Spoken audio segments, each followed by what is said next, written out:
Welcome to Inside India. I'm Sri Jegarajah. Here are your headlines.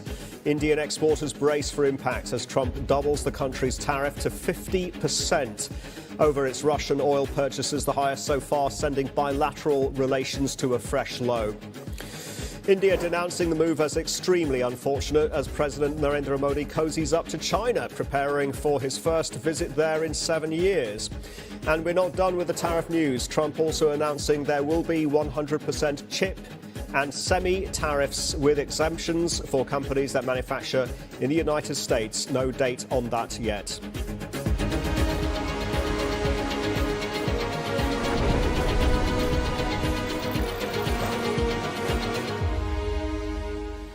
So as we noted there, a flurry of tariff news, and in 1 hour from now, President Trump's reciprocal tariffs, which were announced last week, will take effect, plunging the global economy into a new era of trade uncertainty and rivalry as the US lifts duties to levels not seen in a century.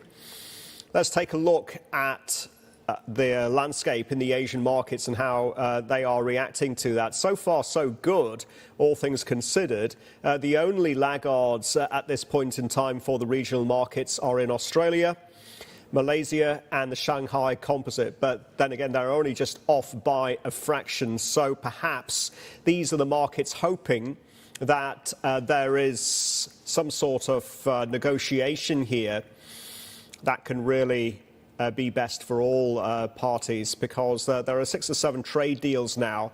These are framework trade deals, and the devil, of course, is in the details.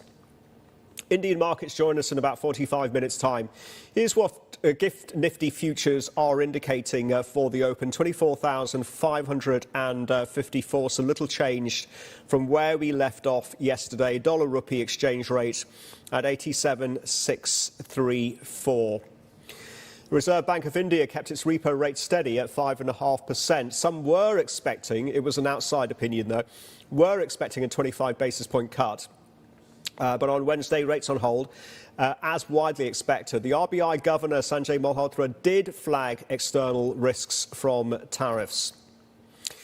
President Trump dialing up the heat on India, doubling tariffs on Indian imports to 50%, up from 25%, the highest so far, tied only with Brazil, in a bid to punish New Delhi over its continued Russian oil purchases. He's also hinting at similar moves for other countries, importantly China, which is still the biggest buyer of Russian oil. Why are you singling India out for these additional sanctions? It's only been 8 hours. So let's see what happens over the next. Sanctions you're going to see a lot more. So this is a taste of You're going to see a lot more. You're going to see so much secondary sanctions. On the India penalties, do you have any similar plans to enact more tariffs on China as it relates to their purchases? Could happen. Depends on how we do. Could happen.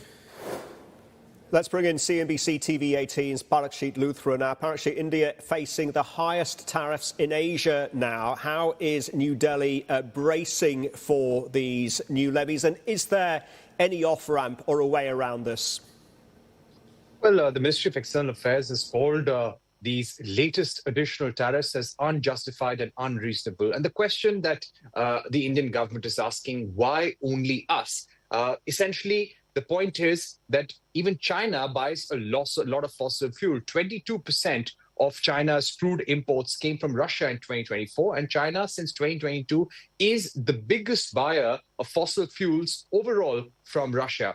So this is the question that many in the administration are asking. Why are you only targeting India and not other countries which are also buying Russian products? Having said that, we're told by sources that there's going to be no immediate retaliation. We are trying to find a way out, and India has very close and strong relations with the business community, with the industry in the US, and we would like to continue this as nicely and as well as possible. So what happens next?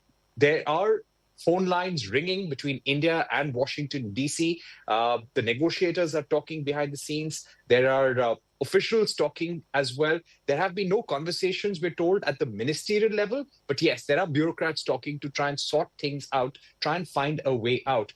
one thing that India could possibly do is significantly ramp up LNG and oil imports from the United States. And we were told that the imports of US oil could jump almost 150% in this fiscal, and similarly for LNG. So we could possibly see some bigger contracts there, some bigger defense contracts too. Just to give you some context on what's been in the pipeline for defense is the P-8I reconnaissance aircraft, cooperation on land combat vehicles, Javelin shoulder-powered missiles. Those are some acquisitions and joint collaborations that both sides are discussing. And in the next few days, India could place some orders in order to appease the US administration and also tell them that we cannot cut off supplies from Russia completely. It's important for our energy needs, but we can reduce it and ramp up supplies from the US. Will that be acceptable? That remains to be seen. Parashit, great points about the challenges associated with replacing Russian oil, even with US oil. The problem there is that wherever it comes from, it's going to be priced at a higher level, which has implications for inflation further down the line, has implications for the import bill for India too. So not the best of scenarios. Parashit, August the 25th, that's going to be a key date. That's when the sixth round of negotiations ought to start. That's when the US negotiators are in town. What hope of any breakthrough? Well, it's interesting because 27th of August is when these tariffs come into effect. That's 21 days from now. And 25th is the sixth round of negotiations. So really all eyes there on what happens between Rajesh Agrawal, who's the trade negotiator on the Indian side from the Ministry of Commerce, and Brendan Lynch, who is the negotiator from the USTR. Can they strike a deal? Finally, it will have to be between Donald Trump and Prime Minister Modi, a political call. White House, we're told by sources, is wanting a call between Donald Trump and PM Modi. India is not ready for that call as yet. If you speak about the impact, sectors like textiles, gems and jewelry, chemicals, auto ancillaries, these are bracing for impact in a big manner because they are the big exporters to the US. And just one additional point, if I could make, we're told by the Federation of Indian Exporters that our exports to the US are around $85 billion. And currently, there are about $40 billion worth of products which are under the exempted list. So there could be $45 to $50 billion worth of products which could be bracing for a major impact. Some exporters telling us that they are almost having to suspend contracts right now. Interesting. Pharma still at risk, although it's part of the exemptions. Parashit, thank you very much indeed for that. Right, China trade data just crossing the wires. Let's get out to Elaine Yu in Hong Kong. What is it telling us, Elaine? Good morning, Sri. Big headline. China's export grew much faster than expected, coming at 7.2% in July, compared with estimates of 5.4%, and also growing faster than the prior month in June of 5.8%. So despite the uncertainty weighing on manufacturers as they see if the truce gets extended beyond August 12, we see exports really holding up well. And imports also grew 4.1% as opposed to being projected to fall 1%. So that also could signal that China's consumption is pretty resilient. We're seeing stronger than expected trade numbers here, and the trade balance being the trade surplus, being at $98.24 billion. It's missing the Reuters poll of $105 billion, but we definitely, the export growth is coming out strong, Sri. Elaine, thank you for that. And I've got to say, we're seeing the most remarkable potential realignments given the tension between US and India now. What we hear is Narendra Modi, the Indian Prime Minister, is going to visit China later this month. Does this mean, do you think, closer ties, despite the fact that both of these major countries have been strategic adversaries? That's right. And Modi going to China for this regional SCO summit could be a sign of India playing hedge at a time when U.S.-India ties are deteriorating over tariffs. And Modi last visited China in 2018 when he had informal meetings with Xi Jinping and also when he attended the SCO summit back then. And China and India have long had these tense border disputes, but the SCO does offer Modi a platform to deepen its regional engagement and perhaps diversify ties as well. And this is happening as Trump is reversing Biden's strategy of deepening ties with allies such as India to counter China's growing influence. So Beijing will likely welcome the cracks that we're seeing between U.S. and India ties. And we do see also more signs of ties thawing between China and India, the world's two most populous nations, with India starting to issue tourist visas to Chinese citizens for the first time in 5 years. So we'll see if this becomes a sort of diplomatic reset in the making, Sri. Great point, Elaine. And it's really fascinating to see these shifting alliances. And the picture gets even more complicated later this year with the Quad meeting. And also we hear an India-Russian summit. So go figure there. Elaine, thank you. Right. Trump also kept his promise to impose chip tariffs, slapping a 100% duty on semiconductor imports. But there is a catch. Companies or countries that make in the US are exempt. In the meantime, Apple continues to invest in the United States. Apple now pledging to invest an additional $100 billion in the US. This after President Trump told CEO Tim Cook that he's not happy with the tech giant making in India. Earlier this year, we made our largest ever spending commitment, $500 billion to the U.S. over the next 4 years. That's already yielding results. President Trump shared some kind words about that work, but he also asked us to think about what more we could commit to doing. And Mr. President, we took that challenge very seriously. I'm glad to be here with you today, and I'm very proud to say that today we're committing an additional $100 billion to the United States, bringing our total U.S. investment to $600 billion over the next 4 years. Let's get some analysis on what these trade tensions mean for India and the economic outlook. Kanika Pasricha joins me now, Chief Economic Advisor at Union Bank of India. Kanika, welcome to the program. So the markets, Dalal Street yesterday, only fell by a fraction, so seems to be pricing in something of a positive scenario, maybe a negotiated US-India deal and not a complete breakdown, despite President Trump doubling tariffs. Are they right to do so, or are they being way too complacent?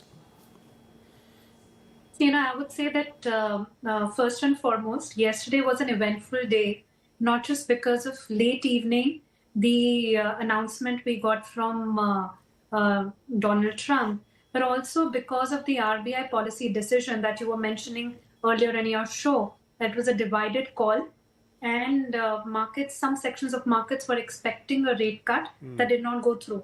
But most important, when you correlate stock market movements in India, not just in India, actually, I would say in the world as well, with Trump's announcements, the correlations has come down dramatically. In fact, a lot of academics have started questioning our markets, underestimating the Trump tariff hike impact, because we don't know what are the second round effects going to be on US growth, on US consumer inflation, and eventually its rollover effects on the global economy as well. So at the current juncture, when the macro impact of tariffs is unknown, there is a trade deal stalemate between US and India. The negotiation is on. So markets are reacting little, but still on tenterhooks would be my call. Thanks. Kanika, thank you for that. The additional 25% comes into effect in 21 days. So arguably, India has some time on its side. Is that enough time, though, to get the negotiators round the table, start talking, and maybe call all of this off? See, your call is as good as mine in this case, because we've got to see what really happens, because in the interim, there are 2-3 more deadlines or 2-3 more important dates to look at. As you were mentioning, later this month, it's not just about our negotiation with the US, where US authorities are also coming to India on 25th of August. The Indian Prime Minister is meeting Chinese authorities. And also Donald Trump is meeting Russia's Putin next week. So there are so many moving parts at the current juncture. It's difficult to take a guess on whether we'll be able to strike a deal. But one point is clear, which was there in the tweets yesterday from the Indian side as well, that we are there to protect our national interests, which we did even earlier at the time of Russia-Ukraine war, to purchase cheaper oil from Russia. At the current juncture, while the spread of that oil price when we import from Russia is not as much, there was a time when it used to be $30. Today it stands at only $5 to $7. But we will still try to protect our national interest, not just in case of oil imports, but also in case of agriculture. So let's see how this goes. Thanks. Indeed, Kanika. What would let's hope that we don't get there. Let's take this worst case scenario. Combined 50% tariffs on Indian imports to the US due to the broader economy in terms of a ricochet effect and a spillover, and our current projections of 6.5% headline growth now at risk. So, let's look at it in two ways. First is and I would like to first take cues from what the RBI governor did yesterday. So what they did is that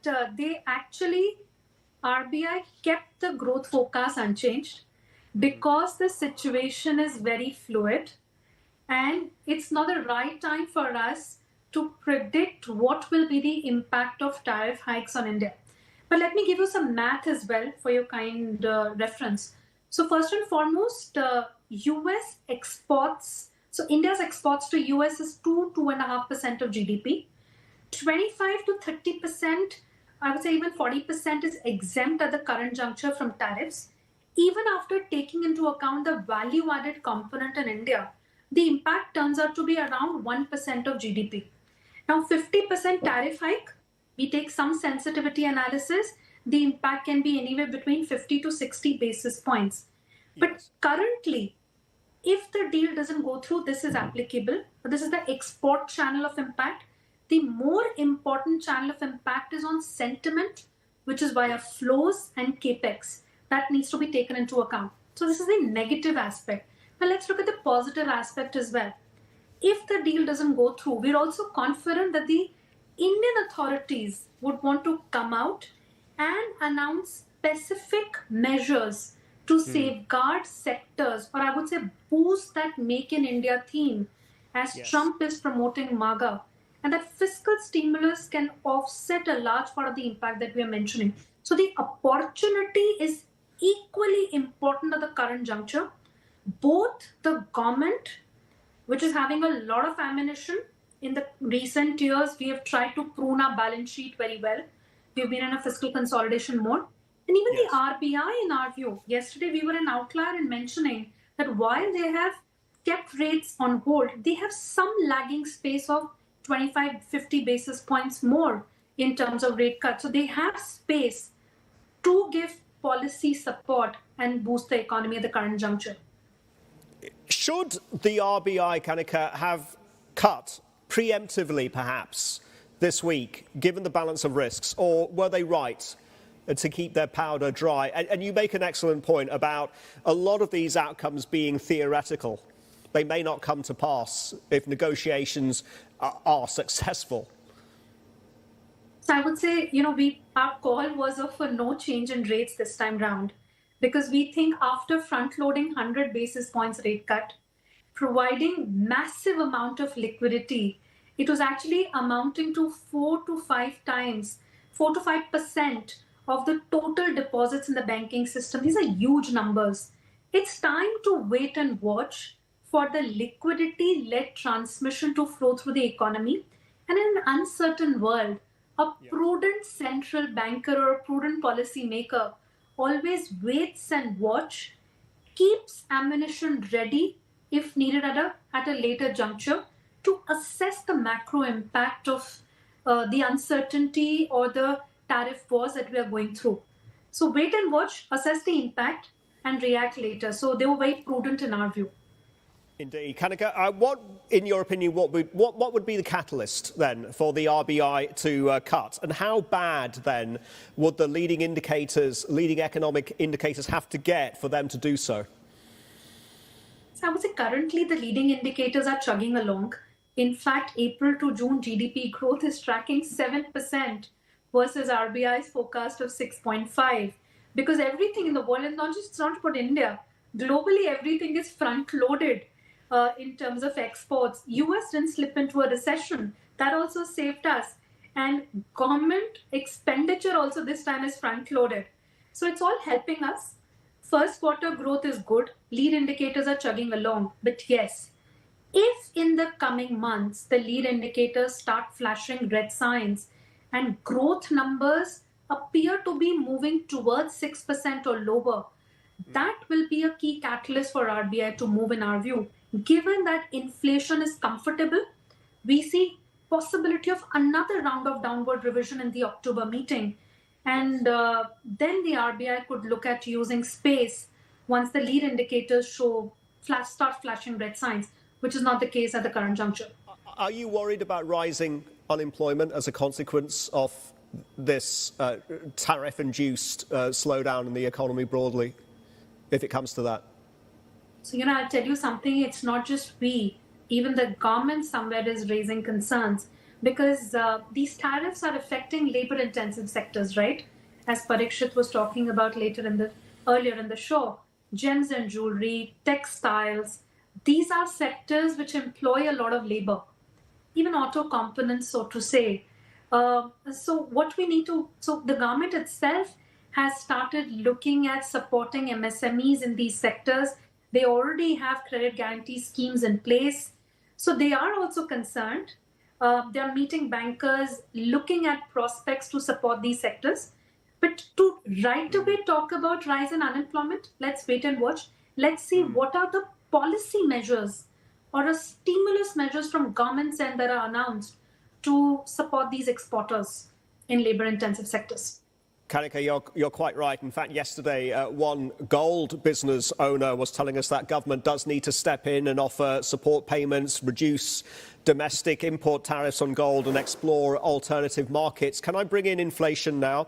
If these additional tariffs force India to stop buying Russian oil and buy oil from other suppliers at a higher price or the prevailing market price, then the oil import bill goes up, and that will not only strain public finances, but could also send inflation higher. Is that a risk? So let's look at some numbers to understand. And the risk is not as much as it would have been if you would have looked at way back in 2022, when share of Russia in our oil imports had jumped from some 1% in 2021 to 20, 30, and then 40%. And the discount we were getting was around $20 to $30. See, today the discount is only $5 to $7. Oil at $65, $70. So the discount percentage turns out to be around 7 to 10%. Russia's share last year in India's oil imports was 35 to 40%. Let's take a ballpark 40%.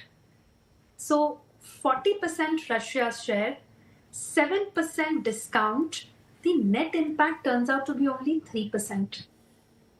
So if a 3% rise in oil import bill from Russia, or 3% rise, in our oil import bill, is unlikely to impact inflation significantly, especially because the government has a big lever in the form of excise duties on petrol and diesel.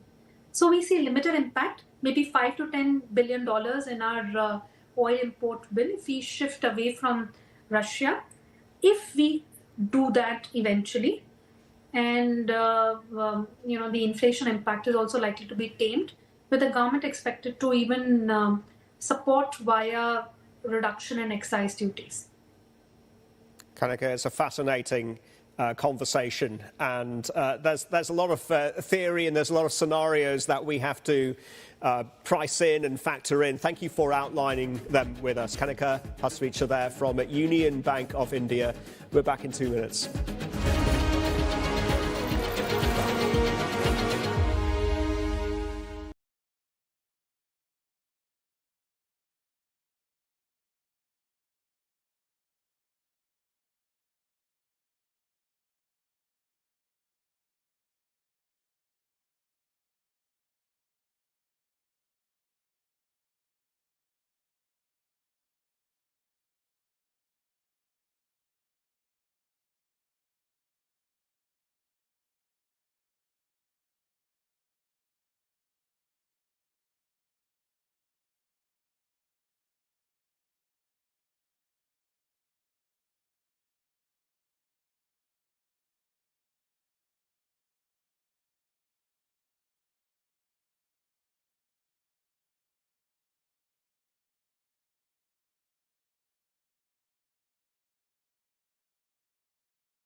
Welcome back to Inside India. Japan's top trade negotiator is in Washington, D.C. to push for more carve-outs, especially for its auto exports.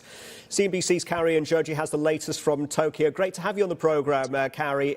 Ideally, Japanese automakers want to see zero tariffs, of course, but what would represent a win for them?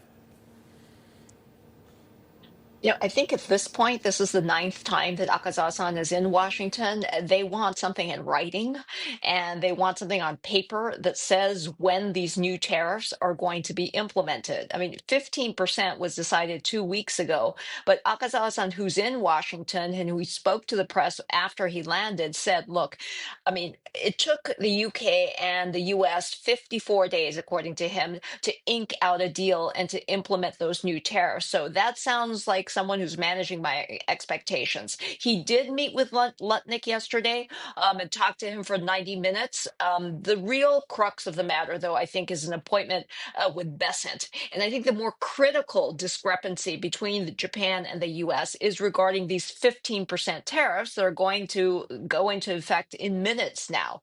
Look, the chief cabinet secretary said today, even this morning, that Japan's understanding was that if tariffs are over 15% now, they won't be slapped an additional 15 tariffs. They'll be staying the same. But if the current tariffs are below 15%, those will rise to 15%. But there are reports emerging that the U.S. says we didn't agree to this, and this is a completely different situation to the provisions that were made for the EU when the U.S. agreed with them a couple days after Japan. So I think this is really the matter that they need to clear up. And so when Akazawa-san said 2 weeks ago, mission accomplished, it was far from the case, and that's why he's back there again. And I'm hearing he's going to stay there for the remainder of the week to try and keep things open and the conversation open. And then we have these new tariffs on the chip sector that Lynn is following, because there's got to be a market reaction for this as well, right, Lynn? Yeah, hey, Carrie. Certainly, we've seen in terms of Japan's chip equipment companies, they are mostly trading to the downside today. But again, just like what you were highlighting, there is still such a high degree of uncertainty. If you look at what the US president said today, he said 100% tariffs on chip and semiconductor imports into the US unless there is localization being done by these companies. Well, when we talk about the chip names out of Japan, we're talking about chip equipment makers. They don't actually make the chips themselves or design them. They make the tools and the inspections and so forth for many of these companies like TSMC and NVIDIA as well. So, there's a question mark around whether or not what he's talking about will actually apply to these companies, and certainly we'll have to wait for the official announcement and the details of that. But also, as you were saying as well, Carrie, is it going to be that 15% for the sector as a whole, as Tokyo officials have been saying? If it does actually apply to these companies, we don't know, because we're already starting to see signs or growing signs, I should say, of inconsistencies as well. And then, of course, this week is a huge week for Japanese earnings for the automakers. What we're seeing as a trend, and we had Sony also just reporting a few minutes ago, is that expectations for this fiscal year has improved off the back of this deal, because, of course, we're talking about lower tariff rates, although there's still questions, particularly when we think about the autos, about that implementation as well. Lynn, thank you very much indeed for that. And Carrie, if I can circle back to you, because the conversation in India, and given that tensions are the worst that they have been between the US and India for quite some time, for many, many years, the conversation is about diversification.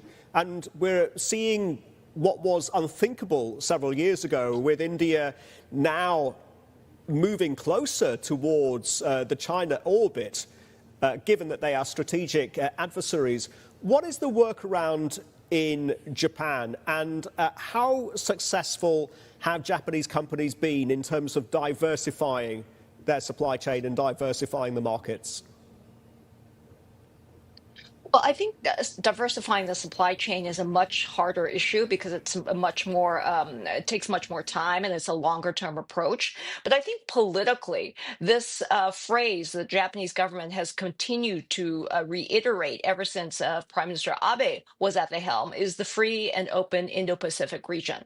And I think that is something that they are trying to encourage even further. And I think the warming of relations with South Korea, and of course, China is a critical market. And I think that is starting to factor in more clearly as the U.S.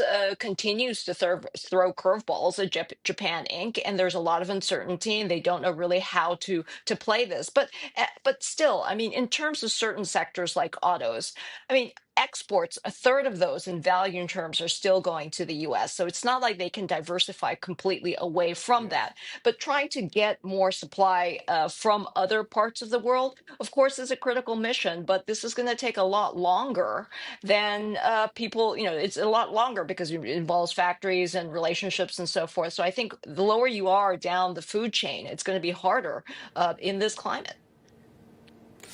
The great pivot continues. Carrie, Lynn, thank you very much indeed for that. Now, we are counting down to the market open in India. This is how we are shaping up. Let's give you a glimpse of the futures picture. GIFT Nifty futures suggesting an implied open in the region of 24,560. So very little change compared to where we left off for the Nifty 50 yesterday. Dollar rupee exchange rate continues to look, relatively stable at 87.72. But remember, rupee has been on something of a depreciation trend against the US dollar. Let's get more now with Praveen Jagwani. Joins me now, CEO of UTI International. Praveen, great to have you on Inside India. Are the US and India on a collision course, heading into a China-style trade war almost? And how on earth should markets price this, in your opinion? Thanks, Sri. Good to be back. This is really hard. The world is oscillating between ecstasy and despair, just holding their breath for every tweet that comes out of the White House. But the one thing markets hate more than bad news is uncertainty. And we've got buckets of uncertainty ever since the Trump administration started in Jan this year. The tariffs and the penalties that have come in, if they persist for a year, 12 months out, it'll have an impact on the Indian economy. Absolutely. We think anywhere from 30 to 40 basis points could be shaved off from India's top-line GDP growth. This is, of course, what happens to the economy, what happens to the markets. The reaction could be even more severe. But then foreign investors have been pulling out of India for close to 18 months. In the 12 months ended July, foreign investors have pulled out an aggregate of close to $35 billion US dollars, and which brings the aggregate foreign holding of Indian equities down to a decade low of about 15%. So this is the lowest foreign interest in India. And it's kind of understood because Indian markets have been expensive. And while foreigners have pulled out $35 billion, domestic investors in the same 12 months have plowed in $70 billion US dollars into the Indian markets. And that's where the nub is, that domestic investors, for lack of any opportunity to invest elsewhere, are constrained to invest locally, and the markets are holding up. Benchmark equity markets, having said that, and point taken, Praveen, seemed somewhat disappointed that there wasn't more of a dovish tilt from the RBI. Were they right to keep their powder dry, despite the unfolding balance of risks on the external side? We've seen a 1% rate cut by the RBI this year, and they are indeed holding the powder dry because, wait and watch, inflation numbers, CPI for June came out at 2.1. The outlook for the entire year is about 3. However, there's an expectation that next year inflation could rise because of global factors as well as domestic factors. This year has been phenomenally good for India. Great monsoon, which means vegetable prices have been declining, and that gives the RBI great leeway. 5.5 is the repo rate, inflation currently at 2.1. Depending on how the Trump tantrums play out, they've got dry powder to kickstart the economy, which is a great place to be in. We expect at least 25 to 50 basis points of rate cuts from India in this financial year until March. Do you think it's a matter of time though, before domestic investors start to get spooked by what is going on the external side? And do you think perhaps now, because Dalal Street seems to be relatively robust despite all these tariff headlines, despite the disappointment from the RBI that there wasn't a dovish tilt. So do you think volatility and something of an unwind is coming later on in the year? I should think so, yes.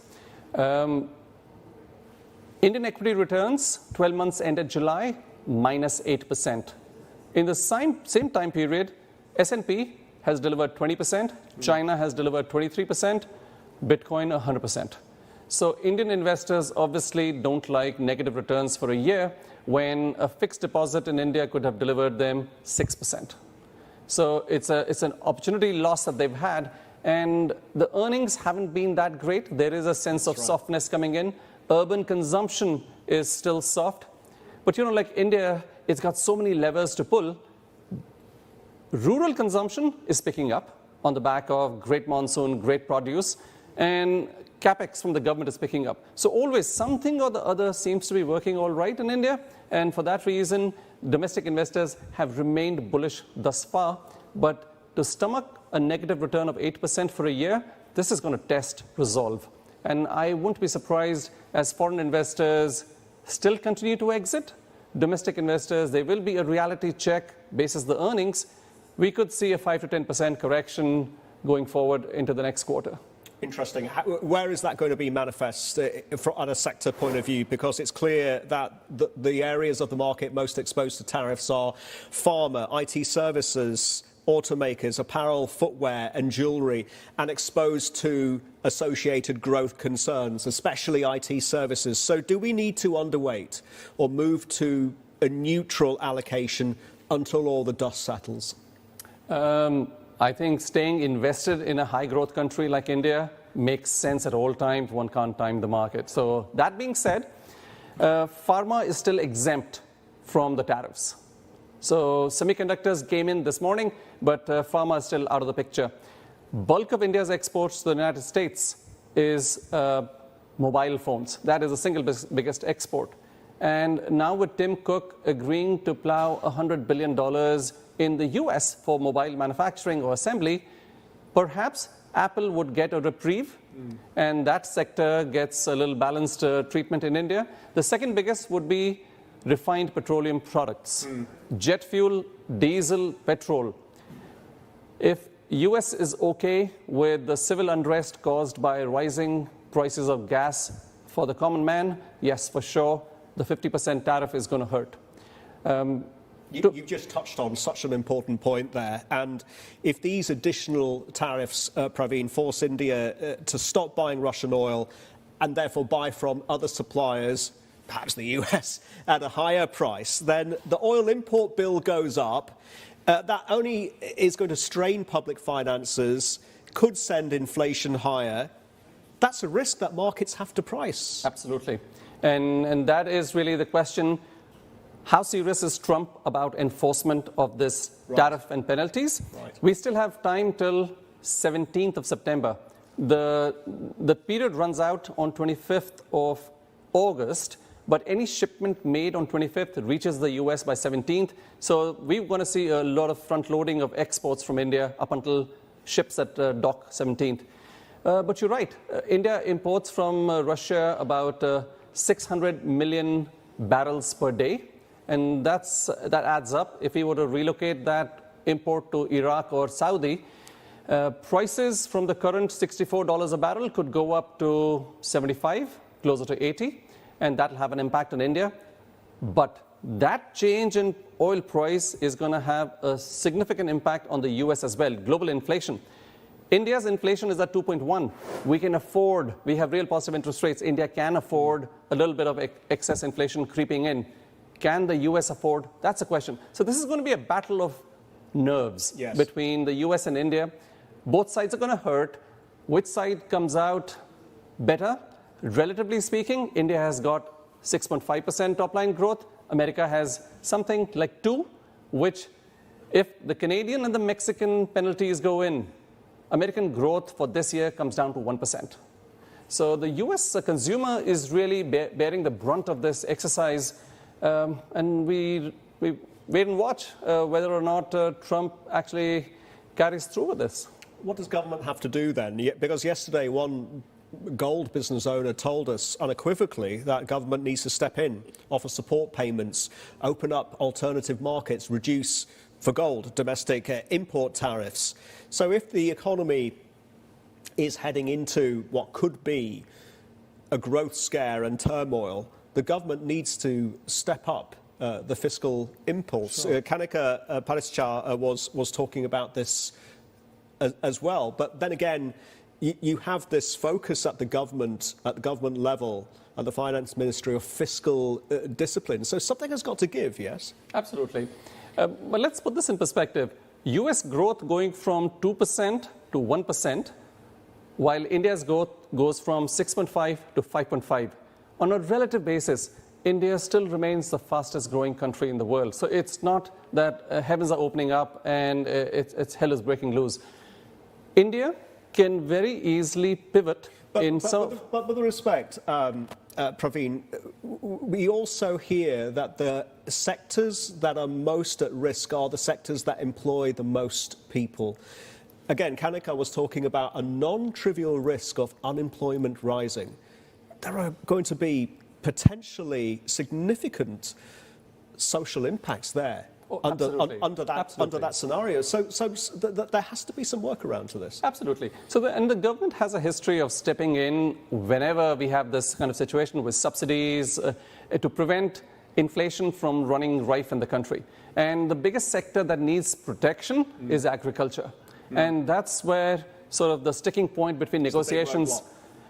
Agriculture contributes about 14% of India's GDP, but has an impact on about 55% of the population. And which is where there is no meeting ground between the US negotiators and the Indian side on the tariffs to allow US agricultural produce coming into India. But as far as the rest of the Indian export industry is concerned, the pivot to the Europeans is a lot easier, having signed the free trade agreement with the UK and something in the works for Europe as well. Some of that exports to US can easily be shifted. But there will be an impact, no doubt at all. And to the extent it's going to hurt the bottom of the pyramid, the Modi government would have plans. I'm sure it'll unfold in the coming days. Thank you for that, Praveen. Let's get back to the sectors. And amid all of this, do banks and financials remain the best sector to own and ride out what could be the coming volatility that we are talking about? Or are there even issues brewing there insofar as bad loans are concerned and issues in unsecured credit? No, absolutely. Whenever we speak of banks in India, it's a tale of two cities. We speak of the state-owned banks and we speak of the private sector banks.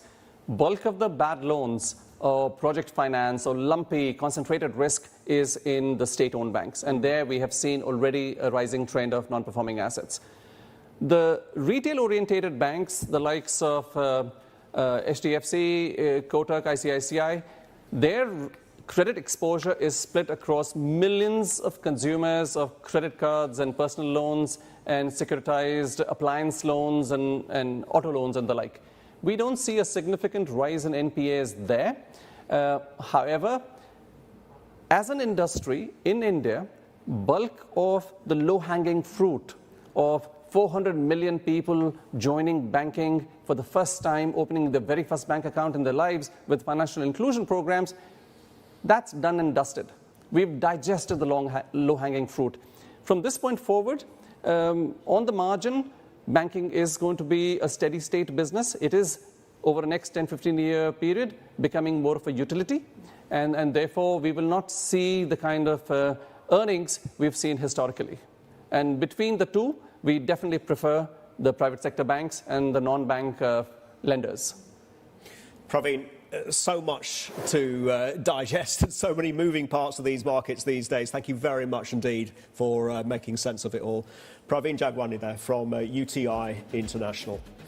Right, India markets have joined the trading day and they are off just fractionally at this early juncture in the market. We'll check in on the reaction to President Trump's tariff threats in some specific sectors that we were just talking about with Praveen after this short break. We're back in 2 minutes.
Right, the markets are reacting to and digesting so much tariff news and trying to make sense of whether US and India are on a collision course. Are they on the brink of a trade war? And as far as the markets are concerned, the answer is, well, not yet. Anyway, there is still room for negotiation and room for concessions. And the Nifty 50, the benchmark at this early juncture, less than 10 minutes in trade, off by 0.3%.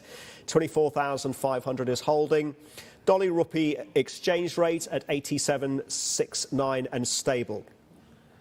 Right, let's look at some of the shares of the auto and auto parts makers in India that are at the pointy end of 50% tariffs, if it does come to that on the headline, reacting like this to President Trump's latest threats.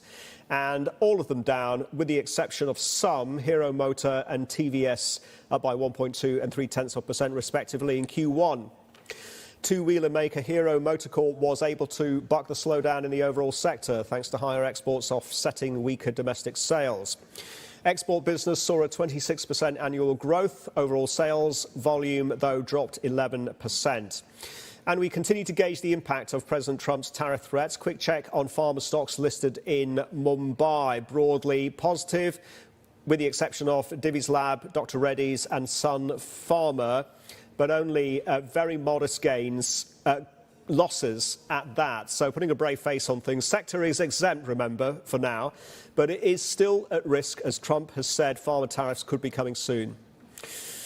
On the earnings front, Divi's Labs reported Q1 numbers, missing profit estimates due to pricing pressure and increasing competition in the United States. Net profit still rose around 27% to $62 million.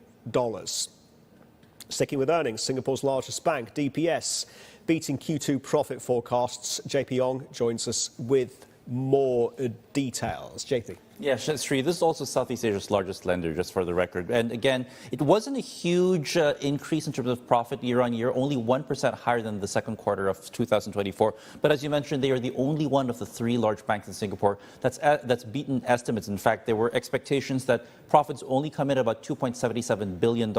This time around, it came around $2.82 billion. So the markets will take it. And this is against the backdrop of lower net interest incomes and compressing net interest margins. Again, no surprise prices because we are expecting the interest rate environment in the world to continue to decline, which could put pressure on the Singaporean banks that have really relied on what some people call the net interest margin or NIM party, really supporting their earnings. This time around, what they've actually indicated is that they had to focus on enlarging and solidifying the balance sheet, meaning attracting more deposits and also making sure that they can solidify and hedge against interest rate volatility, which they've done so far and have actually been able to do, which is why their profits actually came in better than expected. In fact, their CEO, Tan Su Shan, actually mentioned that she hasn't seen this kind of interest rate volatility as similar to what she's seen over the last couple of months. So they had their work cut out for them, and it seems that they've actually done quite well in doing so. Now, what's also important here, Sri, as we mentioned, is that they are the only bank in Singapore in the second quarter to actually beat expectations and also see net profits grow, albeit by only 1%. And it's playing out in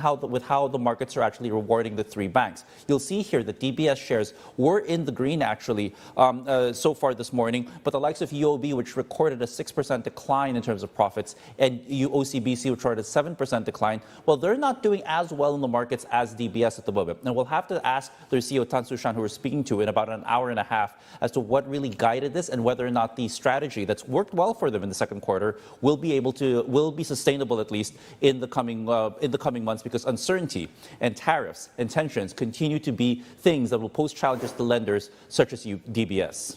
Well, they do have a good spread geographically in the region, and they've done a cracking job in terms of digital transformation, thanks to Piyush Gupta and his legacy. JP, thank you very much indeed for that.